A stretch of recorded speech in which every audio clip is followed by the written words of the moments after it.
Right, to some big team news coming from Manchester United's training ground ahead of tomorrow's Europa League final. Lenny Yoro, Diogo Dalot and Joshua Zirkzee have all trained at Carrington with the squad this afternoon. Zirkzee in particular is a major surprise. It was previously believed he'd be out for the rest of the season, having picked up a hamstring injury in April's 4-1 defeat to Newcastle.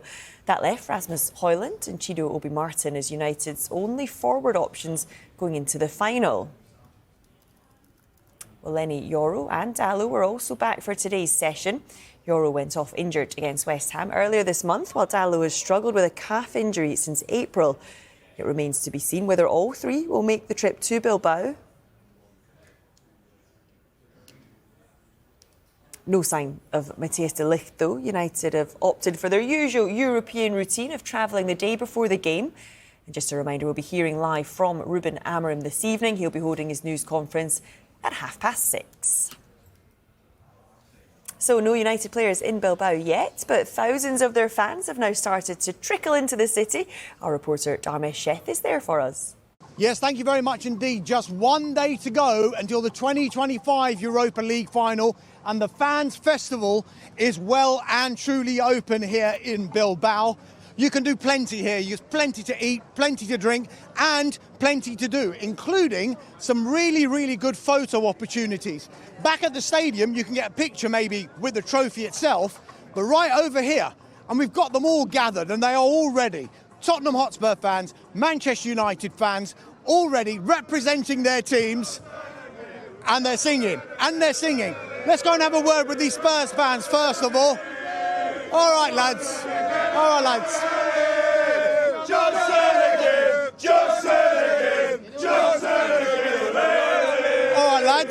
Just very quickly, what's been the journey for you guys to get here, and when did you book? Are there any big stories that you've got here? Well, we went to a pre-season friendly at Queen's Park Rangers. After the game, I said, look, I think we can win that Europa League. And they're going to me, what are you drinking? So I said, no, I think we can do it. So I looked at the flights, £60. There we go, £60 flights there and back, and here we are. Fantastic. And we're here to win.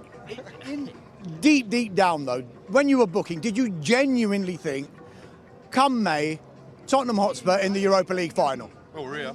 Yes, you've got to believe, haven't you? You've got to believe we're here. Do you know what I mean? And the Champions League didn't have any more dropout teams, so it's a good opportunity for us, and we've taken it, and we're going to take it tomorrow night. You're going to see Heung-min Son lift that trophy. And something tells me you know who the goal scorer is going to be, because you've just been singing it. Before we go to the United fans, just give us another rendition of that song. Johnson,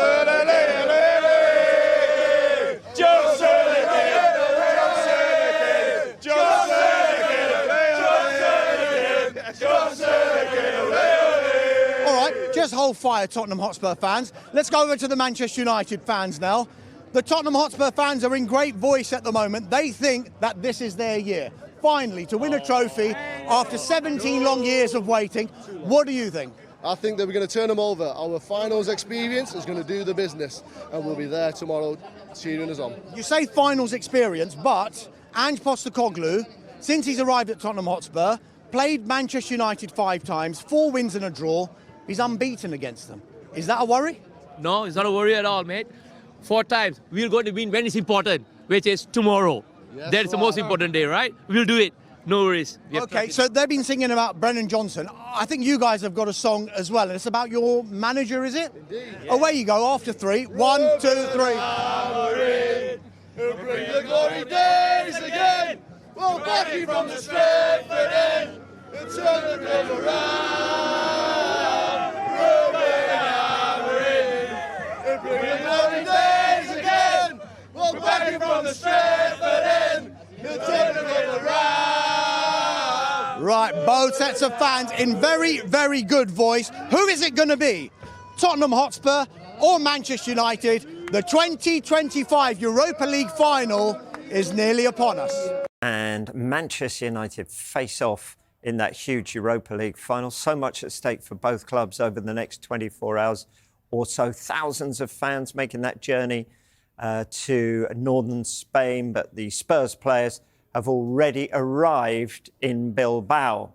Here they are, arriving at their team hotel in the city yesterday. We'll hear from Ange Postecoglou at around 3:45 p.m. as he holds his pre-match news conference, at which he'll be joined by one of the players, and then we'll be live from a Spurs training session from 4:30.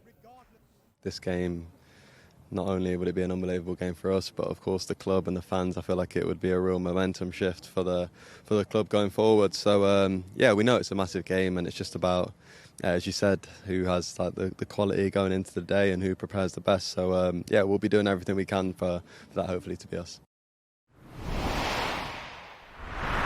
OK, let's look ahead to that then. Let's start with United, shall we? Going into this in such poor league form, aren't they? Yeah, absolutely. Ruben Amorim's points per game ratio is 0.92. And just to put that into reference, it's just above Steve Keane's record at Blackburn. He got 0.9. It's just below Neil Warnock's points per game record in the Premier League across 4 different teams. And it's also one below Steve Cooper, who was involved in Nottingham Forest and Leicester relegation battles. So that goes to show how Ruben Amorim just hasn't got his Premier League form working. But the best stat, I think, is when you compare Amorim to Gary Neville's time at Valencia. These are we've compared the 26 league games that Amorim has faced, and we've compared it to the 28 that Neville had in all competitions. Amorim has actually lost more games than Neville. He's not got as many goals per game. He's conceded more goals, and he's not won as many games. So I don't know what that tells us too much, or whether Gary Neville was a little bit underrated compared to Ruben Amorim at Manchester United. But there you go. That just sort of paints a picture of how poor Manchester United have been. In the or how good Gary was. Or how good Gary was, yeah.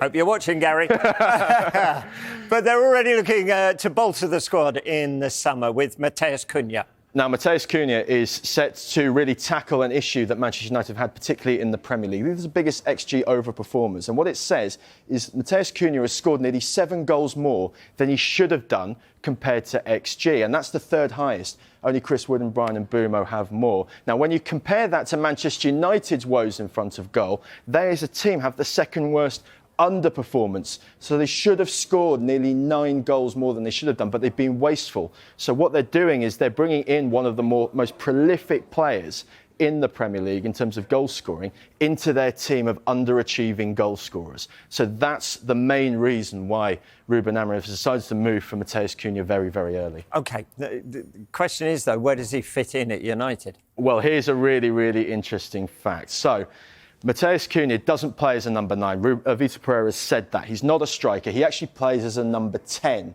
in sort of like on the left of the striker. Coincidentally, that is Bruno Fernandes' most common position under Ruben Amorim since he joined at United. Now, I say most common because Bruno Fernandes actually does play quite a bit, a little bit deeper, basically, in midfield. So are we starting to see the first signs of what Ruben Amorim will do next season at Manchester United? Cunha's not sat to be a backup to Fernandes. So is Cunha going to start in this sort of left number 10 role? Bruno Fernandes is going to play here, and then the striker is going to play there, and they'll probably be next to Manuel Ugarte, who, of course, worked with Ruben Amorim at Sporting Lisbon. So that's a little clue as to what he's doing. OK, let's get back to talking about tomorrow's final. Rasmus Højlund, is he set to start up front for United? Yeah, it's not very good. Unfortunately, his blank against Chelsea is the 10th game he's had without a shot this season. So that goes to show, you know, he needs to get his scoring boots, and that goes to show why maybe they're bringing Cunha into the team to sort of improve their shooting chances. So, yeah, unfortunately for Rasmus Højlund, it's really not clicking for him in the Premier League. As for Tottenham, they're in equally bad form in the league, and they're missing key creative players. Yeah, 2 big injuries, Dejan Kulusevski and James Maddison, 2 key number 10s. That means that it's nearly around about 30% of their chances created in all competitions this season are injured. So that puts a lot of pressure on Heung-min Son and Pedro Porro, for sure. Yeah. As for Son, he returned to face Villa Friday, didn't he? Yeah, unfortunately, not to great effect. Only 1 shot, but none on target, no chances created, no dribbles and crosses completed. So, you know, he's really, really struggling for form at the moment.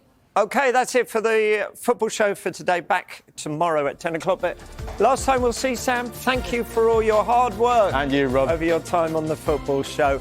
Stay with us. Joe is here A Lunchtime Live is on the way. That's next. Another player you coached was Matheus Cunha, which I would think would excite Manchester United fans to hear the kind of inside track on him because he's Old Trafford bound at the moment. Yeah. Right, tell us about him. First of all, as a player, how good can he be? I mean, he's got great potential. As you can see this year, I mean, we always knew, Julian always said, to be fair with him, that it would take a few months to adapt. It's not easy to come from a different background, different league, and then all of a sudden make an impact in the Premier League. And we've got great examples of all the great players that it took them a while to crack on with it. But finally, he's done so well. And you can see he's versatile. He can score goals. He can assist. He can play in different positions. When he gets the ball at his feet, he's got his acceleration to dribble and get the team up the thirds. I mean, I'm not going to discover Cunha right now. I think he's definitely a top player. How much, though, of managing a player is not just developing him as a footballer, but developing him as a responsible player on the pitch? Let's put it that way, because there's always this argument, if you take that bit away from Cunha, will he still be the same player? Yet we've seen a couple of incidents this season where he hasn't done himself favours. Yeah, but listen, when you are on the pitch, it's so difficult at times to have that sense of balance and you know, do the right thing at every single time. And obviously, all the cameras are on you. I mean, I bet that if all of us had the cameras on us 24/7 at home, there would be times where, you know, we would probably be thinking, I could have behaved in a different manner there. But altogether, I think he's a very professional player. I think he will do very well whether he stays in Wolverhampton or he goes elsewhere. That's obviously remained to be seen. And I wish him all the best. And to be fair, with us, he was a very important player. And people at first said, the price tag and the rest of it. But it's been proven that it was a great asset for the club. It's been a great asset for the club on the pitch. And so far, I think they've done really well with him. Amazingly, two of the players that you mentioned from that Chelsea academy could well go head-to-head in the Europa League final in Mason Mount and Dominic Solanke. Yeah. So will you have a half-and-half scarf on? One side saying Dominic, the other one saying Mason. Does that give you great pride, though, to see that? Yeah, of course. But ultimately, look, there's been loads of coaches through their journeys. Obviously, they've done it themselves. So it's not like, you know, I was just one coach in a very specific year in their careers. But of course, you always want all the coaches that you coach, all the staff that you work with to do well and to succeed and to get to the top. I mean, certainly that's always been my mindset. And yeah, it would be great if they both were on the pitch tomorrow. And we touched on it, but let's finally go into it. What about your future? What do you do next? Manager, is that your next port of call? And where do you see yourself going in? Definitely. I mean, the last 3 or 4 years I've been preparing myself to be a head coach. That's where I've always wanted to be. I've been patient to make sure that I would acquire the right skills and I would acquire the right knowledge and experiences. I do believe I do have them now. So it's time. It's time to get those roles. And obviously the market will dictate where you end up going. I mean, that's not for me to say. It's, you know, for someone there, a chairman, a sporting director, a club to decide whether, you know, I'm their profile. I mean, that's how it works. But certainly, I think I can do a good job in a club with a progressive mindset that they want to develop players while we are winning games, which obviously we are in a winning industry. And yeah, hopefully that happens. Well, if it takes just one session for Julian Lopetegui to go, I like you, you're my man, then you can't fail, really. Thank you so much. Thank you, Rob. Thank you so much. Gracias. Moltes gracias. Res, yeah. Perfect. Phew, thank you. Thank you. There we go. Now, Manchester United preparing for the Europa League final against Tottenham. They're travelling to Bilbao later today, but before that, they are training this morning. Let's go to Sani, who's watching this one live. Very good morning to you. Good morning. It's absolutely glorious here. It hasn't actually rained in Manchester for 29 days now, but of course the clouds over Carrington could lift if United bring back a trophy in Europa League. Yes, so training's happening just to our side here, and we've got some big news for you because there's been doubts over a couple of players, Diogo Dalot being one, but also Joshua Zirkzee, who we believe was out for the season with a hamstring injury. He's been training on his own individually. This is the first time he's back with the main group, so a bit of a boost for Ruben Amorim and Manchester United that Joshua Zirkzee could be one player in line for a place in the squad for the Europa League final tomorrow against Tottenham. Dalot, the other big doubt, he's been racing back to get fit as well. And other than that, it looks like we've got a pretty full complement other than Lisandro Martinez and Matthijs de Ligt, who's not available. He seems to have picked up an injury as well. So that is a bit of a boost for Manchester United fans, of course. This is a side that haven't won in 8 games now, 16th in the Premier League, 18 defeats this season in the league, the last one being that Friday night defeat to Chelsea. So the eggs are well and truly in the Europa League basket. Win tomorrow against Tottenham, and of course they're back in the Champions League as well. So these are big times for United and huge for Ruben Amorim as well. They've decided, unlike Tottenham, by the way, to stick to their normal pre-European match routine. So unlike Spurs, who arrived in Bilbao yesterday, United are sticking to the normal routine. So they arrived at training this morning, going through the motions at the moment. They've got a full training session here before they head over to Manchester Airport for a 3 o'clock flight. And then Ruben Amorim is going to have a press conference at the stadium, Estadio San Mamés in Bilbao this evening, but not before the players have a bit of a stroll round the turf. And Amorim will be joined by Bruno Fernandes and Harry Maguire, 2 key players for this United side. But a boost this afternoon that United have some key men back. Joshua Zirkzee, in amongst it, Lenny Yoro as well, Diogo Dalot, all it seems available for United ahead of tomorrow. Wonderful. Thank you very much indeed. Pues es una ausencia importante, porque no ya es uno de los jugadores que siempre suele comenzar los partidos en esa escalera. Y vamos a ver hasta qué punto lo siente y lo nota el Barrio, que ha sido un equipo un poco de extremos durante los propios partidos, ¿no? Muchas veces ha empezado mal, luego ha mejorado en el segundo tiempo. Hoy el Barrio tiene que salir con mucha más concentración desde el primer instante, porque esto es un partido de playoff y delante tienen un equipo con mucha calidad como es los Troncos. Atento está para el cierre, Gil Vidal, segundo palo, Carlas al palo. Adri, ¡gol!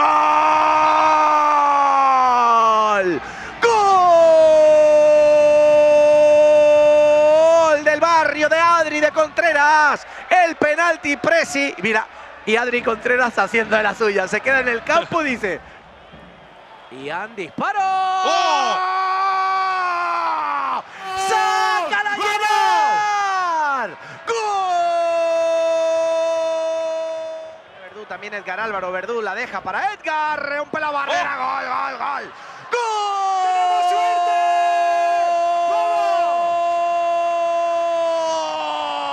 ¡Gol! Todo tuyo. Ahí está, Marmartra que lanza un bueno. Jugador estrella. ¿A quién ponemos? ¿Será doble jugador estrella? Sí. ¿Qué quieres? ¿Penalti? Pues vale, quiere penalti, no quiere quitarle el jugador.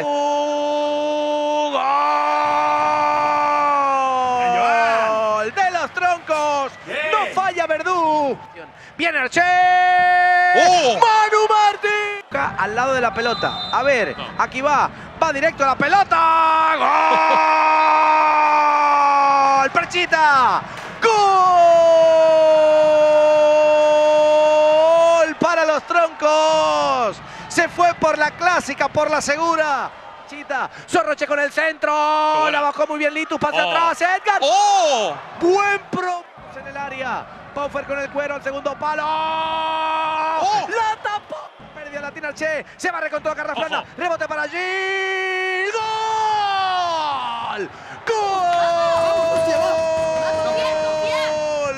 ¡Del Barrio! Ian González, habéis repetido la suerte de las chicas y estáis en semi. Enhorabuena. Pues nada, muy contentos. Parece que ya empezamos a salir del pozo en el que nos metimos en Liga después de esas 4 derrotas seguidas. Y nada, a Madrid seguro. Os enfrentáis, al igual que las chicas, a Ultimate Móstoles, guerra de clubes, parece. Sí, esperamos a ver si podemos ganarles ya, que desde que salí de allí de Móstoles no le ganó ningún partido. Así que nada, DJ, voy a por ti. O sea que celebración de gol si marcas, a lo loco, todo, ¿no? Tanto no, pero ojalá le meta uno. Bueno, enhorabuena, a disfrutarlo. Muchas gracias.